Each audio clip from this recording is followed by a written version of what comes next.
Would you describe yourself as someone with a big ego? I have a bit of a unique position being a female in this kind of male space because I don't really get as much of a hard time for sharing how I feel.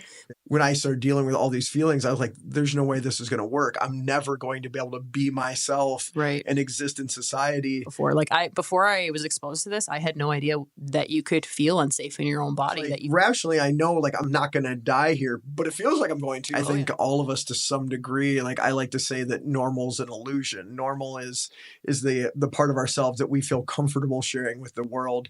And the reality is we're all hiding something. 150.19,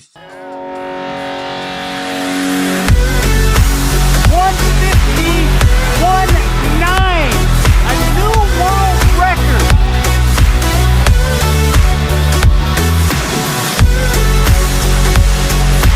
Why don't you go on the website?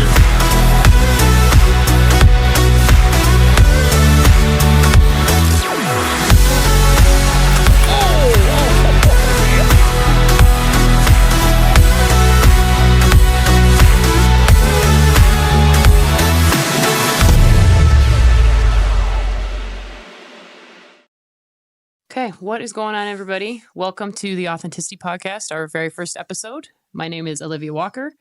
I'm Janae Croc. And we are shooting out of Croc's Gym in Novi, Michigan.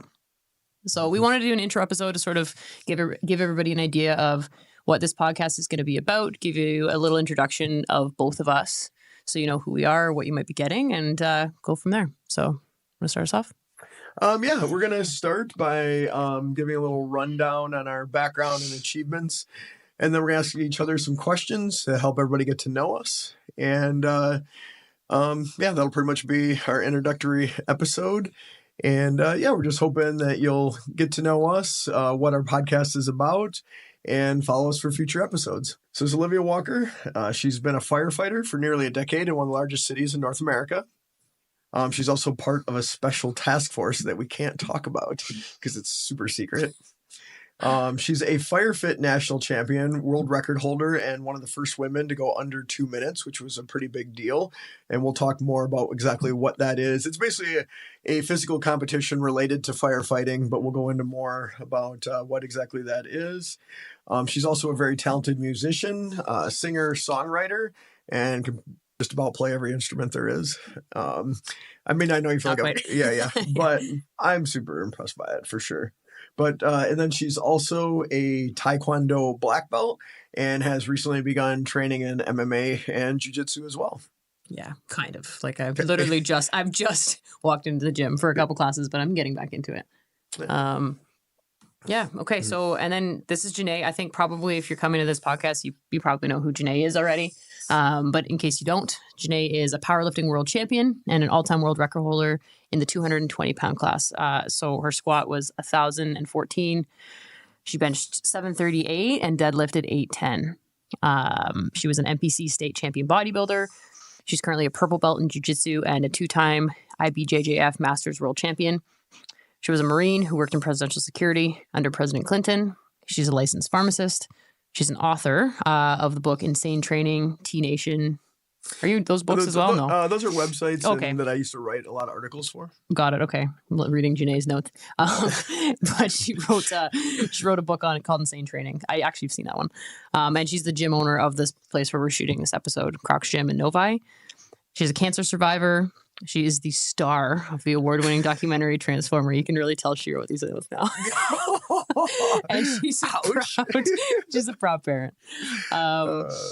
So basically that sums up Janae, and you can also see why we listed my accomplishments first, because we have tried to shoot this before and we did mine afterwards, and it was kind of like a lunch bag. I think you're too modest, but yeah. But anyways, okay, so we're going to just get into the questions that we're going to ask each other. So my first question for Janae is, why do you look the way you do? Why do you look so weird? And I don't mean it in a mean way, but we're just basically drawing on the fact that people are interested in how, you look and how you why do you look the way that you look? You're sort of masculine and feminine, and you have these different ways that you dress and present and stuff. So yeah. And I'm sure people have picked up on the fact that you've been using female pronouns to address me. Right. And you're wearing And hoop like I said, earrings, which is, I'm hoop earrings. I even have a little mascara and lip gloss on. And but no, so I mean that's just part of me being me. I guess before we get any further, we talk about all the world records I hold and stuff like that, and my success in both jiu-jitsu, powerlifting, and bodybuilding. It's all been done in the men's division. Right. I've never competed in women's divisions, and I have no intention to. But no, I'm someone who's both extremely masculine and extremely feminine. And that was like a very difficult way for me to grow up. I realized this at a very young age. And it's been a struggle to balance those, especially in a world that wasn't accepting of someone who, diverted from typical gender roles. But yeah, so the short answer is I basically reached a point in my life where I don't really care what people think, and I do what makes me happy and what makes me feel good. And I don't worry about what people have to say about that. Of course, some people think it's great, some people think it's horrible, but that's them and that's not me, and I'm going to do my thing. But yeah, so a lot of days, and we'll notice that over different episodes, some days I look very different. Some days I like to wear long hair and have full makeup on and present extremely feminine, and other days I butch it up quite a bit. But most days this is me now. Like my nails are always painted. I love having my nails painted. It makes me feel good. I often wear earrings and light makeup, and I wear a lot of clothes that most people would consider feminine, but I'm also very athletic, and I really enjoy things like jiu-jitsu and powerlifting, mountain biking, and my time in the Marine Corps and stuff like that some people may consider masculine, but it's just me and just who I am. And do you find, like, since you've been out, that your life has gotten better, or would you say better or worse? And is there any part, because I know there's like a lot of people in the media right now talking about people detransitioning and regretting it and doing things like that. Yeah. Do you feel that way at all? No, 100%. Like, first with the detransitioning, do some people detransition? Absolutely. But it's an extremely small percentage. And even of the people who detransition, a significant portion of those do so because of societal pressures, lack of acceptance, loss of friends, loss of employment, things like that, and not because they didn't feel that was the right choice for them internally. It just that it made life much more difficult because of how society is. But no, every single thing I've done to basically, for me, it meant moving in a more feminine direction has felt extremely good and only made my life better and made me happy. I've had 2 facial surgeries. I've been on female hormones for quite a while now. We're going on 4 years nonstop, and almost 10 years. Like I was on and off a little bit, like initially in the early years. And that was mostly because it hurt my athletic performance so much, and I was still competing. And so I struggled with like trying to do things that made me more comfortable in my own body, but they were significantly impairing my ability to compete as an athlete. I think I finally found a balance with that. Now it's like I've just accepted the fact that it is going to hurt my performance, and I've lost a lot of strength and muscle and gained some body fat. But I really like the changes in my body, and it makes me feel good. So it's just been part of what I've had to accept. So as far as it made my life good or better, in many, many ways, it's only made everything better. Like I've had, like, let's see, the facial surgeries, laser hair removal. I've had vocal feminization surgery. And while I still have probably a voice would be considered more masculine, it used to be much deeper. I'm trying to think. I know there's some other things that I've done as well that I'm not thinking of off the moment. But that's okay, because we'll do other episodes getting into that. We'll go into this a lot more. But but everything I've done to move in a more feminine direction has felt really good. I have zero regrets. It's only helped. And basically trying to repress all of this, like I did for many years. Like I knew I had these feelings as a very young child, and I repressed them. I really didn't start exploring everything and allow myself to be myself until I was in my early 30s. And it drove me to the brink of suicide. I mean, it was just so hard to, suppress such a large part of who you are.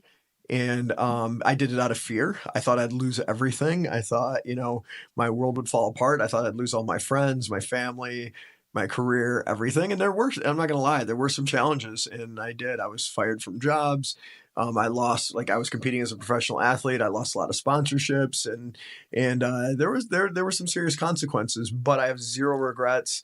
And Yeah, so I mean, it's only made my life better, but more challenging in some ways, but overall 100% better. And yeah, I wouldn't change a thing. Okay. Good to know. So that's why I look so weird. Yeah. Perfect. I think just, sometimes people want to like ask that. I feel like if they haven't seen you before and don't know anything about you, they're probably like, what's going on here? Like 100%. Yeah. I mean, I don't look like, it's not often you see a big jack person that blurs gender lines. So right. I think it's a fair question for sure. Yeah. All right. What do you got for me? Okay. So we would mention about you competing in Firefit and being a national champion, world record holder. So why don't you tell us a little more about that? What got you into it? What exactly that is? And, explain to everybody. For sure. I think honestly, first of all, it's a competition that basically simulates firefighting activities that you would do in a structure fire. So, and you can Google it, and see it and whatever. It's it's a lot of, and you're in full gear, you're on air, you're running upstairs, you're dragging dummies, you're doing that kind and of how thing. much is all your gear your way? I know it's really heavy. I don't know. Like when you're actually at work, it's quite heavy. It can be significant, but it could be up to if you were fully outfitted in everything possible for a severe fire, it's up to a couple 100 pounds, right? Like a high res fire where you're carrying in a bunch of gear. Yeah. Like you're I've seen videos of it and I don't actually know the number, but you're adding an extra, maybe 150 pounds that that's pretty crazy. Body, that's a whole nother person and you're running up a bunch of stairs like that. Yeah. So that was honestly what was a major motivator for me to get into Firefit. So when I first started, I was young, I was 20. And I basically just wanted to feel more competent and confident on the job. I had a little bit of a insecurity feeling I worked for a friend of mine who at the time owned a contracting company, and he was kind of I don't know, the guys don't really want a girl there. He's like, you'll be good, but he's like, just you're gonna have to tread lightly. He told me a lot of stories about people not liking women there, so I had it in my head that they weren't going to respect me, weren't going to think I was capable. So I really wanted to show that when I started. So that was my initial motivation for doing it. Yeah, just to become. Yeah, honestly, it really helped me. It helped my reputation on the job pretty quickly, I think. And then I just felt more capable because even when I did first start, carrying that high-res equipment, it's tough. You don't realize going upstairs, and you're going quick sometimes. And then it's not even that's what you do before you do the work, right? So when you're actually going into a fire, that's what the work. I can see where you'd be completely exhausted. I mean, for most people, just to run up 5 flights of stairs would be exhausting, let alone with all this gear on, breathing through respirator and all that stuff. Right. So yeah. So, and again, we do take elevators and whatever, but depending on the call. But yeah, that was my main sort of motivator in the beginning. And then you asked me what the the impact that it had on me doing that, which was, I think, multiple things. I think, like I said, it increased my confidence actually at work, which felt really good. And also just confidence at work, confidence in myself to actually be able to hit my goals, because obviously proving to yourself that you can do the thing that you set out to do is very confidence building. And then just the other impact is just meeting really great people across the world in that profession, which was really cool. Yeah, and that was one of the coolest things I thought about competing as well, was meeting all these people and becoming friends with people from all over that you share the same passions. Totally. Even if you're competing against them. Yeah. I have some of my best friends from those interactions. And actually even from you, because we met Hannah. I met Hannah, and then that's how I met you. We were introduced, Yeah. So, and Hannah's from North Carolina. She's a firefighter there. So that's... Yeah, so I think that was basically my favorite impact, was that, and also just the confidence that it instilled in me. So yeah, that's really awesome. Yeah.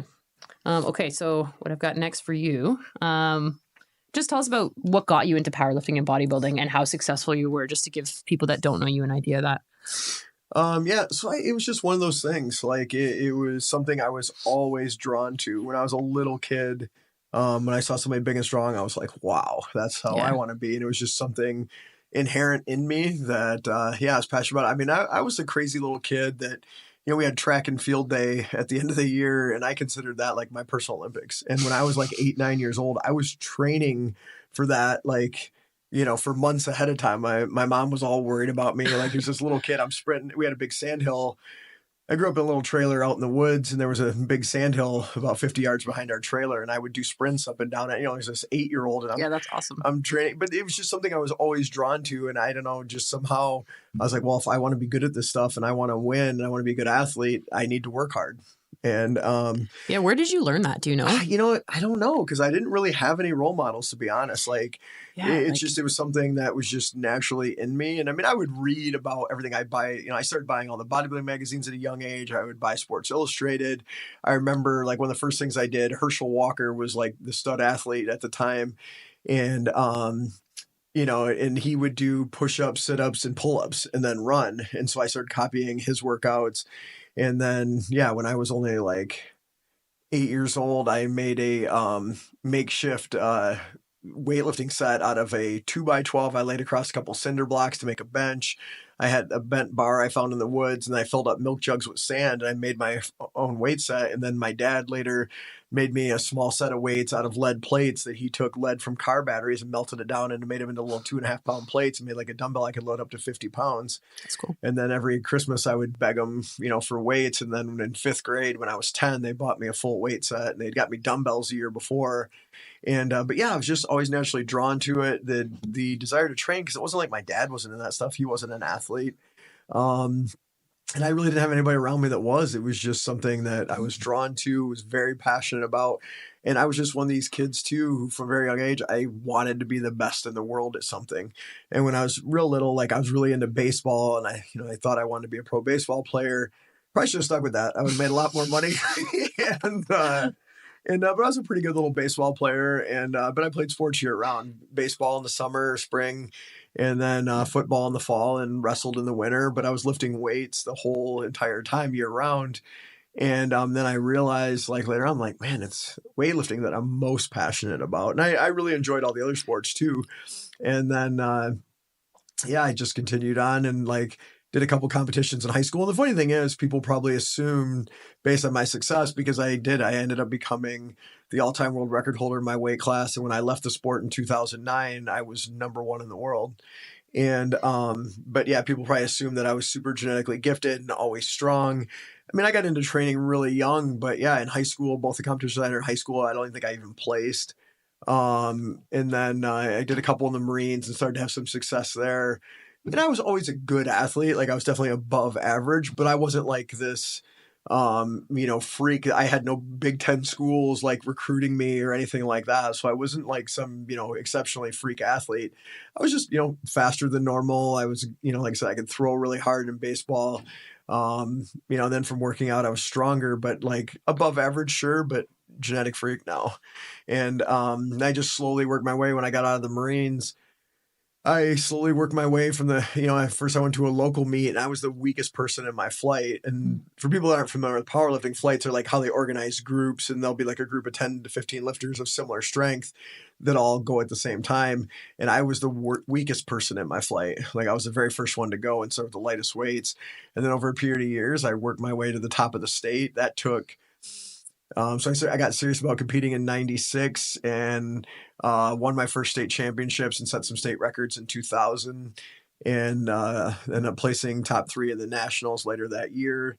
And then it took me another 6 years to win my first world championship. And then it took me another 3 years after that to break the all-time world record.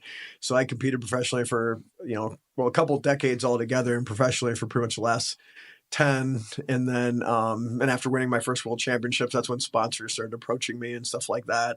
Ended up being on a couple magazine covers and being a paid athlete and getting to travel a lot all over. That was really cool, getting to travel around the world and the country. Yeah. And meeting tons of people. And then I transitioned to bodybuilding for a while, won the Michigan State Championships, competed at nationals. And then around that time, that's when I got outed as transgender, and that most of my sponsors dropped me and trying to turn my life upside down. And then I focused on dealing with all that stuff. And that kind of ended my competing in those sports. But then I picked up jiu-jitsu about 5 years ago, and like martial arts was always something I was interested in. I did do taekwondo for a bit in high school as well.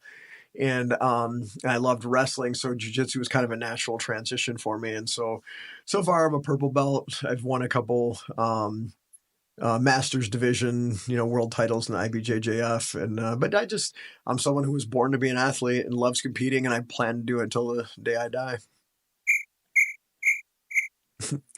All right. And All right, so let's get back to you. All right, so you've had a bunch of, could say, weird or unusual jobs, and I think especially like for people, if they don't know you, they would be kind of surprised. So, what was it about those jobs that appealed to you and drew you to those kind of careers? Yeah, I guess, yeah. So I guess I'll just like a couple of the jobs that I've had in the past. Like I know the one that Janae is talking about is grave digging. Yeah, which I think is awesome. One of my by the way. one of my first jobs was grave digging, and not like with a backhoe, like literally with like a shovel and like a jackhammer and yeah, and like so I had a couple other jobs that were like that. Like I was a roofer for probably 4 years. And I worked for a contractor. I did a lot of This was hands-on all jobs. pretty young, right? Like in your teens. And, Yeah. And I taught martial arts as well. Like I taught at the Taekwondo studio. They did kickboxing and Taekwondo, so I taught that for a bit. But I actually got involved in roofing because my instructor was a roofer. So, and I thought her and her friends were all like the coolest. And I was like, hey, like I want to do this roofing. Like it's so funny now thinking about it. But and she is cool. But like the job itself, But for me, like I grew up with my mom, and she didn't know, like she taught us a lot, but not like trades. So I felt like I didn't know anything. And I think like a lot of times, and I am still close to my dad, but like he's a businessman, and I didn't learn, and he wasn't in the same house as us, and I didn't learn that kind of stuff. So I felt like compared, I met my martial arts instructor who was very handy and all these things, and I'm like, oh my God, I don't know anything. And then when I started realizing I wanted to get into firefighting, I was like, okay, I really need to learn. And so I think grave digging was one of the first jobs that I had at like 13 or 14.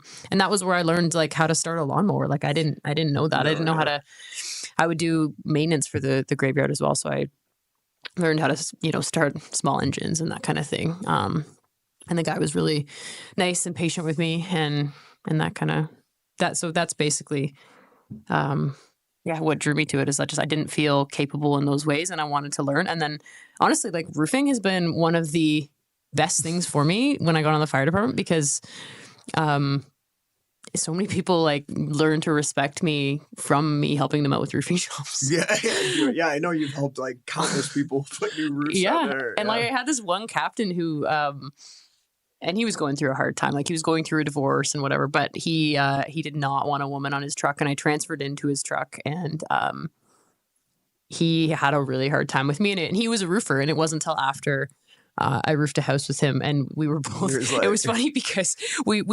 a coworker of ours, like a guy on our crew, was saying he needed help, so we drove, like we both went out to help, and we had a couple other people helping, but it was a really steep roof. And if you've done any kind of roofing before, like. Or if you haven't done any kind of roofing before, it's difficult to work on those. So it was like a 12 pitch or something. Yeah. So basically I was the only one that could help him, and we both, banged it out. And after that, we went for a drink after, and he's like, wow. He's like, you just banged out a whole roof with me on a steep pitch. And like, his attitude changed after that. So I was like so grateful for that. How capable you were. Yeah, totally. Yeah. Like it's such a nice skill to like have. So I'm so grateful for those jobs. They really were like important steps for my current career. So I would think that lends itself to firefighting, right? The heights, getting used to like being up on top for sure. And honestly, like when we're at working fires and stuff, like working on a roof is uncomfortable, especially in firefighting gear. So a lot of people don't feel super comfortable walking on it, especially in the winter, because there's lots of sort of factors there. So I think it's been helpful for me to feel more comfortable in my job having that skill, because we used to it was like so sketchy too, right? Like all this roofing, they had like the worst tools, like the worst safety things. Like they'd have a ladder like barely over like the edge of the trough, and it's like 4 stories up, and you're carrying all this stuff, and it's like bouncing, and I'm like, I'm gonna die. But I didn't. Well, and tons of people get hurt roofing all the time. You always hear people falling off, breaking their backs, breaking their legs. Totally right. And I think it's just the nature of like the actual personality types that are sort of drawn to it too, because these guys don't they're like, I remember like my one friend, he's like dancing on top of a dormer, like just, and then they're not wearing ropes or anything, so it was an interesting precursor to the rest of my career. But yeah, that's my answer to that question. Right, yeah. So my next question for you, I feel like mine are all coming out. So would you describe yourself as someone with a big ego? And again, I asked this because the word there's some there was like some rumor of some neighboring gym or whatever being like, Janae's got such a big ego, or narcissistic. I might have been in the word. Yeah. So I think it's one of those things that I think if you talk to people who know me, they'd probably tell you different, but people who know of me or know me casually, I think you get both answers. I think some people would tell you that I'm extremely humble for what I've accomplished, and other people would be like, oh no, Janae thinks she's the coolest thing since sliced bread. I think like the thing is, for me internally, I'm someone who has a lot of confidence in my abilities to achieve certain things. Right. And that can come off, I guess, to people that don't have that. It can come off as arrogant sometimes. Yeah. Like I remember there's been times, like, and maybe this is me being a little bit on the spectrum too, but like people, asking me what I thought I was capable of and this and that. And I would be honest about, like, powerlifting, I'm going to be number one in the world. And I would say, like, I can't tell you when, and I can't tell you, how, but I'm going to do it. It's a matter of time. And I wouldn't say that often, and I didn't talk about it all the time, but if I was cornered about it and asked, point blank about it, I was like, yeah. And I felt this way before I'd achieved anything. I actually wrote an article for Powerlifting USA, popular powerlifting magazine back in the day. And it was before I'd achieved anything. And it was all about, the title of it was What It Takes to Be a Champion. And the article got rejected, and because you weren't yet a champion. Because I was nobody. And but the funny thing was, in Powerlifting USA, it wasn't like this highbrow magazine, and they had some articles and stuff that weren't all that great. So for it to get rejected, the guy must have looked at it and be like, "Who the heck is this person? What do they think they have to say?" But everything I said eventually came true. So I think, like I said, I had a lot of confidence in my abilities. I just always looked at things, and even now, like, it's just about, the process and doing what it takes to get there. Like, I'm going to put my head down. I'm going to go to work. I'm going to commit to it. It might take me a really long time. Like I said, I wasn't an overnight success in powerlifting or bodybuilding. It took a couple decades. But I'm the person that will put in the work. I'm very obsessed with my training, and I make it a priority. And we'll talk about future episodes, all the crazy stuff I used to do, like breaking into gyms in the middle of the night. And for me, there was just no option other than training. Like, it didn't matter what the circumstances were or what was going on. I was going to train and keep working towards my goal. Right. But as far as, like, having a big ego, I have as many insecurities as anybody. I would say I'm still working on my self-esteem. Growing up being trans and having all these, feelings of, gender issues, and especially in the environment I grew up in, that was a very masculine environment, small town in northern Michigan, in a time when that stuff was not okay at all. So I think that caused a lot of issues with self-worth. And then also, like, I was poor and we were looked down on. My family, especially my dad, did not have a good reputation. So I was like the kid that people didn't want dating their daughters. They thought, like, I came from a dirtbag family. Right. Yeah, that would be hard. Yeah. So I'd say on one hand, it's probably maybe an interesting combination, because on one hand, I have a lot of confidence in my abilities. And on the other hand, I have a lot of insecurities and still have some issues with self-esteem. And I've had a very difficult time thinking that anyone would ever find me attractive. Well, now you're just making me feel bad for asking this question. It's a fair question. And like I said, there's probably some people will be like, oh yeah, Janae thinks she's the greatest thing ever. I do think, though, that, don't you think, would you argue that that's a quality that anybody that's really successful in athletics have, is like somewhat of like a confidence, right, in yourself? You have to have belief in yourself. Yeah. Absolutely. And I think sometimes it's like unjustified belief, right? Like, I think there is. I think a good athlete, or someone who aspires to be a good athlete, should be slightly overconfident. Right. Yeah. There's a difference between confidence and arrogance, and you don't want to cross that line into arrogance, and that can actually hurt your performance. Yeah. I think those are unrealistic expectations, but I think a good athlete should always believe they're a little bit better than what they actually are. Yeah. It's how you get to the next level. Yeah. If you don't believe in yourself, you're always going to hold yourself back. So I think it is a trait that's common in high achievers. And I think some of it's how you express it or how you're at. I remember one time I really upset one of my buddies in the Marines because we were talking about the physical fitness. So in the Marine Corps, you have to run a PFT. And that was a 3-mile run. pull-ups, max pull-ups and max sit-ups. I think it was in 2 minutes back then. And but anyway, there was a standard physical fitness test, and we were talking about it or whatever, and I was basically kind of complaining that I thought it was too easy or whatever. It should be more challenging. And I think that kind of offended a couple of my buddies, and and they're like, "Oh, you think you're so great? You think you're physically superior?" And then in my brain, the way it works is, well, let's see, I have a perfect score on the physical fitness test, and I do these things, and so like, and then I compared to where they were at. I'm like, "What are you talking about? I am superior."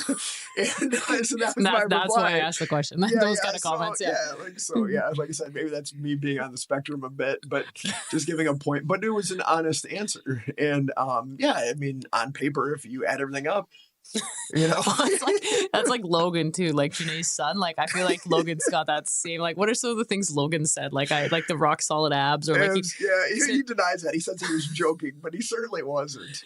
I mean, my sons all like exercise and worked out, and I was like I said, I was always a good athlete, but I was naturally lean and stuff too. I'm the type of kid, I had abs when I was 12 years old. Now, granted, I was a kid who was working out since I was 8 or 9. Yeah. But Logan was kind of the same way, just he's more into running and stuff like that. But yeah, at like 12, 13 years old, kid's got a 6-pack.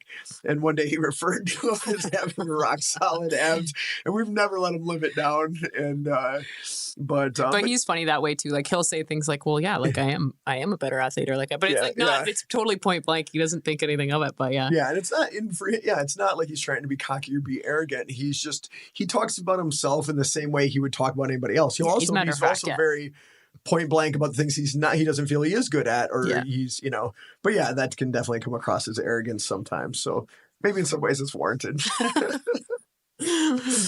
Oh, let's see, where with you? Okay. Oh, so you've been giving me the mean question. Well, not mean maybe, but I got one for you.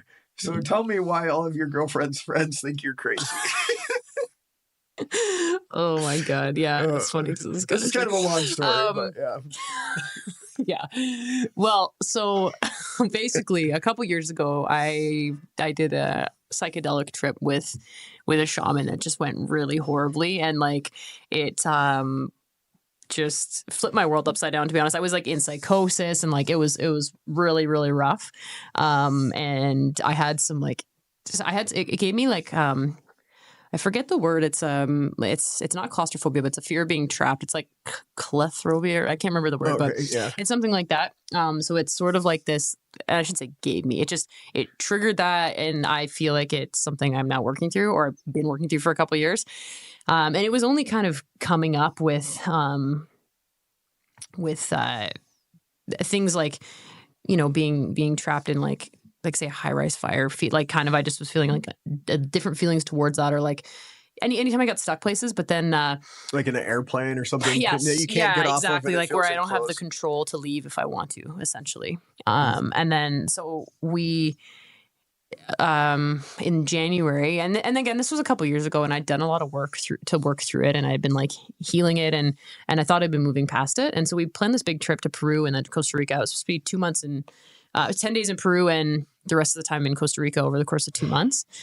And yeah, we got to Peru.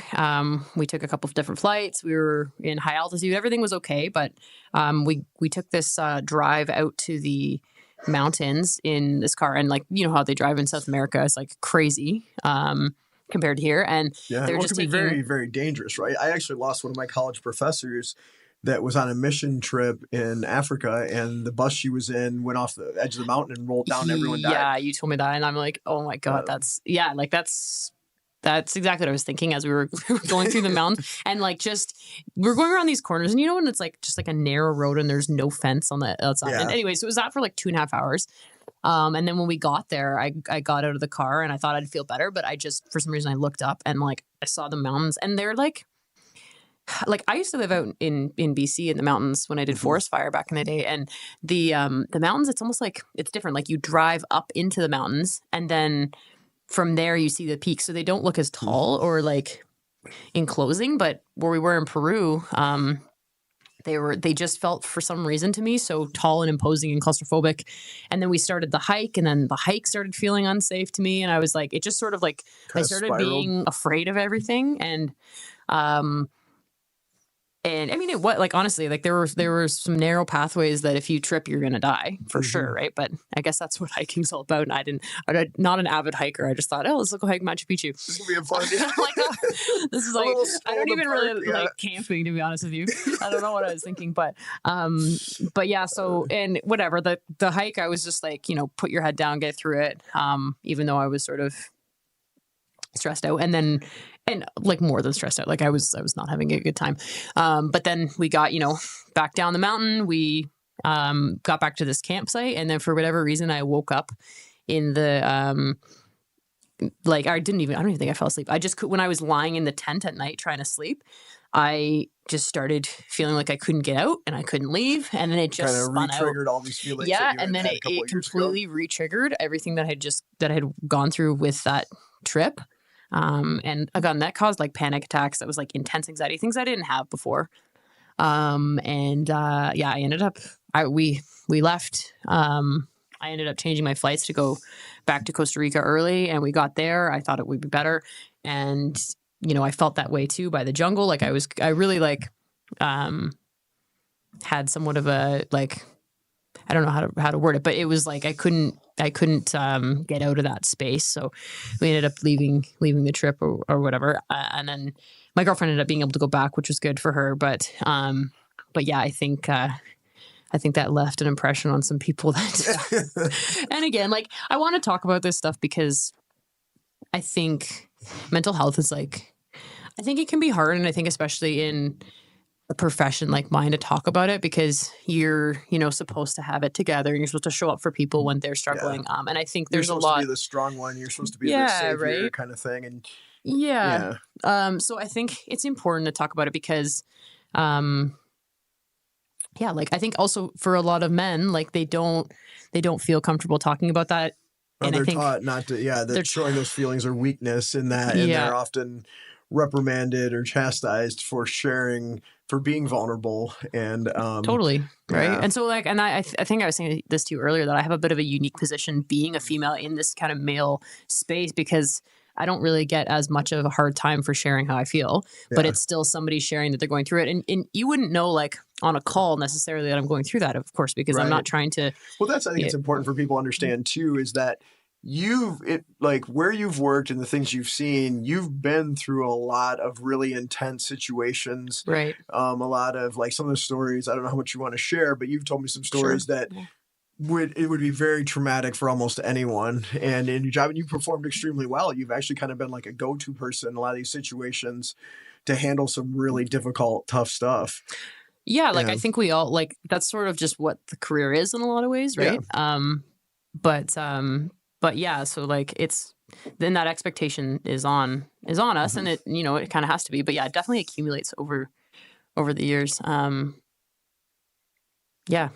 So basically that's, and again, it just feels like an important thing to share because I think like, especially for me, even honestly, like, it's kind of a worry to have other people on the job or even people that aren't on the job, like hear that because they're like, oh God, like you're coming in and you're not like, you're well, and like, me and you got issues, but I think again, it's like something that like so many people struggle with because I didn't know that before. Like before I was exposed to this, I had no idea that you could feel unsafe in your own body, that you could be like almost afraid of your own feelings, right? Because they're so intense sometimes or awful and again, I'm still working through that stuff from that Peru trip. Like it's still like, there's a lot of, and we're going to do it again. We're going to do episodes on these things too. So I don't want to I feel like I'm going too much into it now.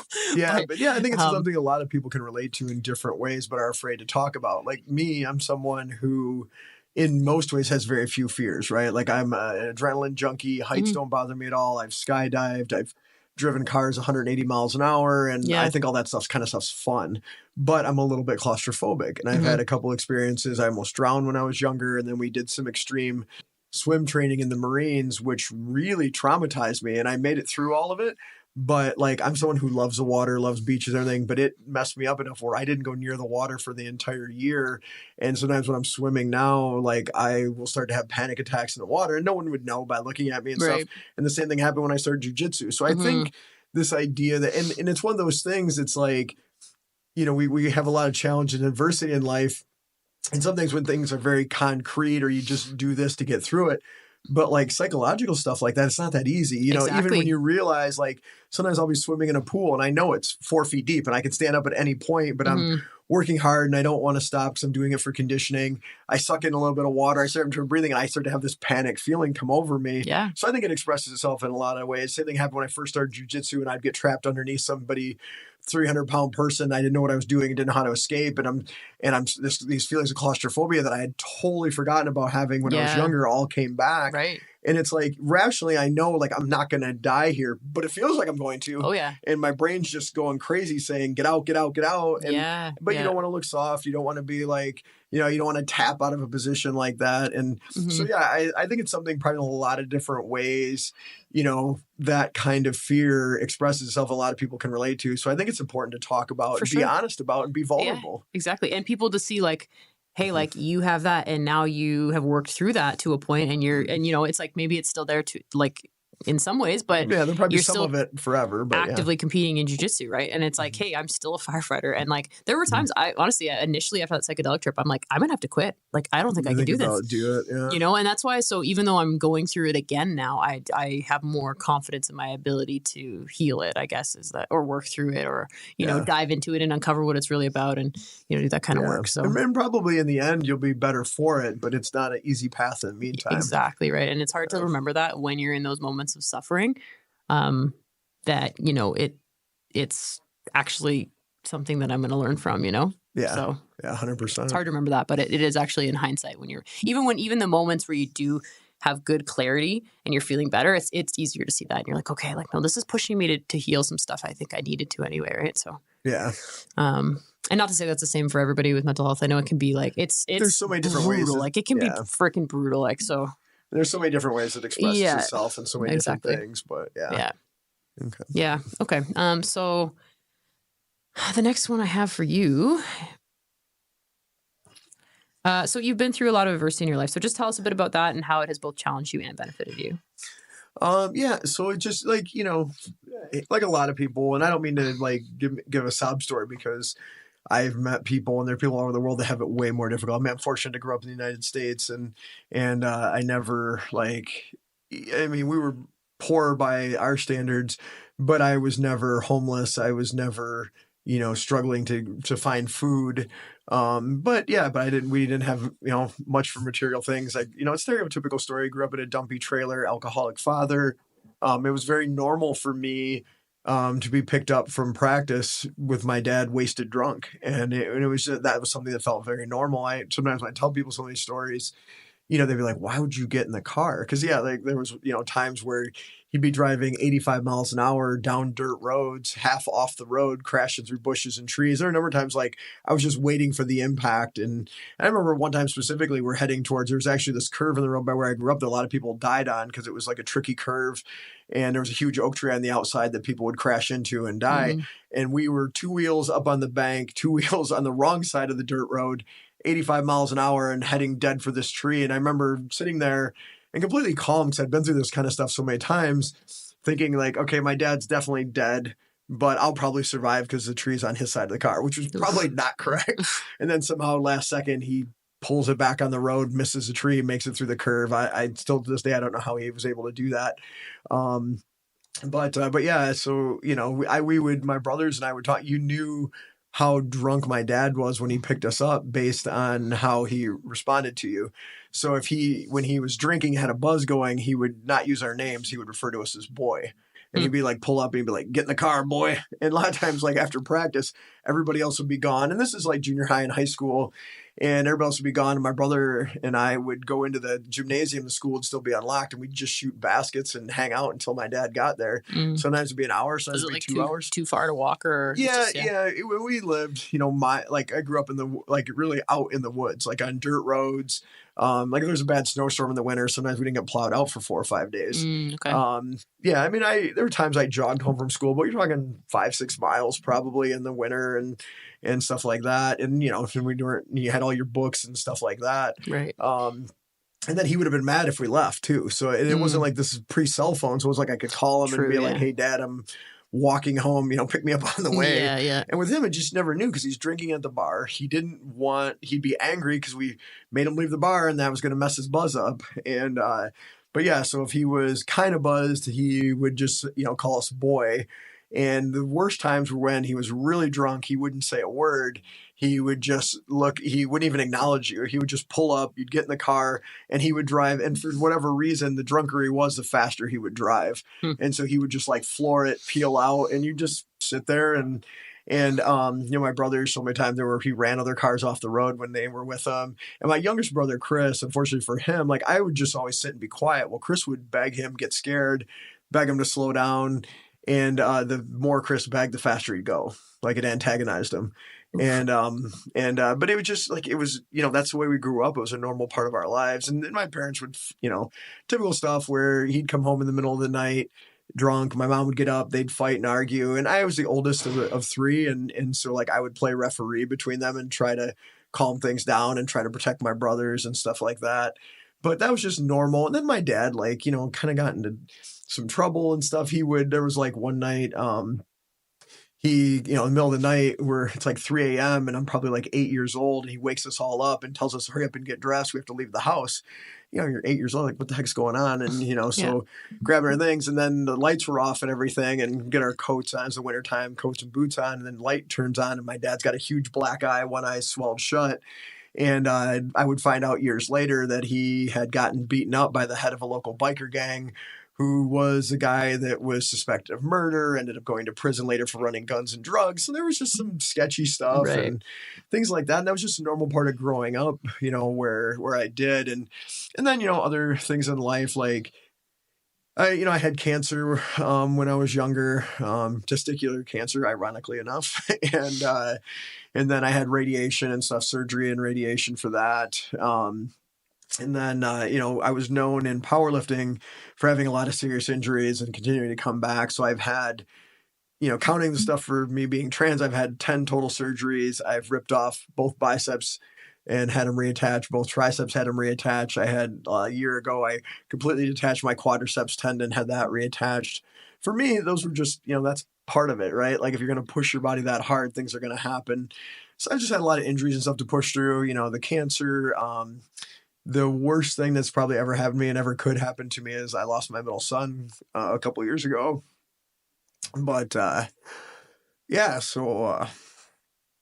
even though I've had, had been fortunate to experience a lot of really cool things, and and like in the Marines, like I also got selected for presidential security.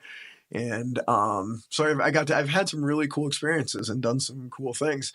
But I've definitely been through some challenges too. And as rough as some of them were, especially with Garrett, it has, like, the way I grew up and everything, it taught me to be independent. It taught me to be stronger. It taught me that if I wanted something, I had to go get it myself. And so I learned a lot of good skills, and it made me stronger as a person. And I think I'm lucky too that my brain's just wired in a way where I probably deal with adversity a little better than most. And then just the additional stuff I've been through has given me skills and stuff to, be able to cope with those things. But it doesn't mean they're easy. It doesn't mean that they haven't been challenging. But we'll talk about that in future episodes too. We're going to talk about grief. We're going to talk about, because you've experienced loss as well. And we'll talk about overcoming adversity and obstacles and things like that. So, Yeah, that'll definitely be a good episode to do for sure. Let's see. Okay, so it looks like we're getting close to wrapping things up here. But I want to talk about like the reason for the podcast, why we're doing this, and what it's all about and what we hope to achieve with it. Yeah. And so for you, what do you think is the most important thing about starting the podcast? What do you hope that we could bring to others by doing this? Bring to others? Yeah, I think I don't know. I think firstly, like for me, I'm excited to be able to just share and connect with like a wider range of people. I'm like, hopefully people that share values and like in that kind of a way with us. And for me too, it's like a way to, I don't want to say discipline myself, but like to reflect on my own values about certain things, and like to encourage myself to show up in a vulnerable and authentic way. And like, like that feels like a really important thing for me in my life in general. So yeah, I'm just excited to be able to do that. And then just like, have fun with you doing it. No, absolutely. And how about you?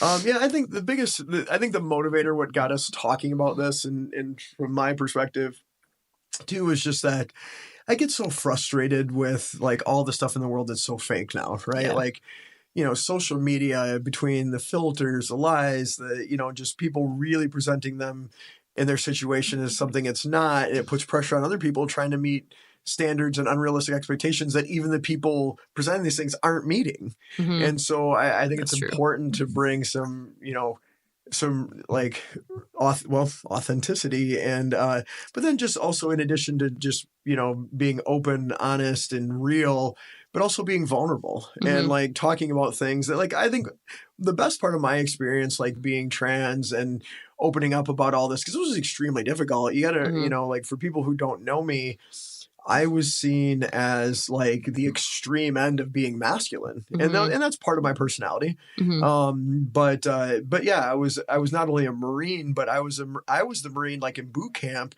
That was like, it was an unofficial. It's not like a thing, and I'm not sure how much this still goes on. But when I went through, they would basically like assign a recruit, which we unofficially referred to as like an enforcer. That, like, it was my job to keep the other recruits in line. Like when somebody screwed up, they would do things like when we'd be in the fighting pits and stuff, they would pair me up with the people that were, the not doing the things they're supposed to be doing, and people that needed like some extra motivation or Right. discipline. Yeah. And but it was my job to beat the crap out of them. And Mhm. sometimes I would be told in a roundabout way to pull recruits out of their bunks in the middle of the night and rough them up. And but I was the one out of all these Marines. I was the one my senior drill instructor identified as, hey, here's the kid that we can use to keep everybody else in line. So not only was I a Marine, I was seen as like the extreme end of that. Mhm. And it was the same thing in powerlifting. I was known for, like, overcoming the injuries, training really hard, just being super intense. Mhm. And yeah, people that knew me back then, I was pretty aggressive. And but the whole time, and like I said, it wasn't that all those things about me were fake. It was that there was just a lot more, right? And I was hiding all these very feminine, or what would be considered very feminine, feelings. Sure. Yeah. And that was a part of me too. And so I think it's just important. Like, I learned, and then when I started opening up to my friends and family, which was super scary, people started sharing stuff with me, and I was Mhm. shocked at the stories. And then, and people I knew really well, and then online, people who I didn't know, like all the messages I've received. Yeah. And so I just thought that was, like, more than anything, that was hugely important and very impactful. And when I get messages from like parents of trans children, or people who've had these feelings their whole lives themselves and told me that they were suicidal, and which Mhm. I was at one point in my life too, because I felt like, when I started dealing with all these feelings, I was like, there's no way this is going to work. I'm never going to be able to be myself Right. and exist in society. And knowing that I can maybe help other people cope with those same things, and maybe they won't have to go through some of the struggles to the degree I did. I think it would be selfish of me and irresponsible to not, share those things and not talk about these things. And so that's my hope for the podcast, is that we can, hopefully reach other people, and it'll benefit them and allow them to realize they're not alone. Or, and like I Yeah. said, it doesn't have to be about being trans or being this stuff, but just, it could be any way that you struggle, or Mhm. feeling different, or feeling Sure. like an outcast. And I think all of us, to some degree, like, I like to say that normal is an illusion. Normal is the part of ourselves that we feel comfortable sharing with the world. And the reality is, we're all hiding something. We're all like afraid of being judged, or afraid of, Right. not being enough. And so that's what I hope through all this, that can help people realize that, like, these struggles are very common, and that, it doesn't have to be a bad thing, and and it's okay to be yourself. So Yeah. It's a yeah, great way to put it. yeah, Like allowing others to, like, giving people permission to open up, basically. yeah, Like be vulnerable, by being and vulnerable. be Yeah. honest, and be open, and be authentic, and realize, like, yeah, like, all this fakeness, that's not where it's at. Mhm. That's not what's important. And you don't have to be perfect. No one's perfect. So yeah, so I guess that's, in a nutshell, that's it for me. Okay. Cool. Well, I think that's probably good then. We can stop it there. And Yeah. thank you guys for listening to our first episode. We appreciate you tuning in if you made it this far. And we'll be back Yeah. soon for more. And Yeah. So if you like where we're going with this and think it's something of value, please, click like, subscribe, do all those things, follow our podcast, follow the clips we're going to share on YouTube and on our social media. And yeah, we appreciate you tuning in. Right. Peace.